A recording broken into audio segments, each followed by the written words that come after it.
খাবার রেডি, সবাই খেতে এসো, এই কথাটা কখনোই বলবেন না। বিশেষ করে নিজের সন্তানদের সামনে তো নয়। আপনার পরিবারের অন্যান্য সদস্যরা নিমন্ত্রণ খেতে আসেনি ঘরে যে আপনি সব কিছু সাজিয়ে তাদের খেতে ডাকবেন। খাবার টেবিল রেডি করার সময় বাড়ির অন্যান্য সদস্যদের অংশগ্রহণে নিশ্চিত করুন। একজন জল ভরবে জগে, একজন প্লেট আনবে, আরেকজন টেবিলে ভাত তরকারি নিয়ে যাবে। স্যালাড কাটার দায়িত্ব দিন অপর একজনের কাঁধে। সদস্য সংখ্যা বেশি হলে এক একদিন এক একজনের পালা তৈরি করে দিন।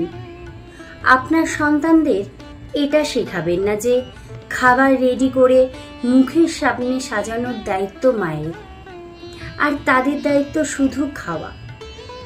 শুধু তাই নয়, খাবার শেষে নিজের প্লেট ধুয়ে রাখতে শেখান। মা ভাত দাও, এটা বলে যে সন্তান খাবার টেবিলে অপেক্ষা করে কখন মা সব সাজিয়ে সবার সামনে আনবে, এই শিক্ষাতেই পরিবর্তন আনতে হবে বর্তমান সন্তানদের মধ্যে।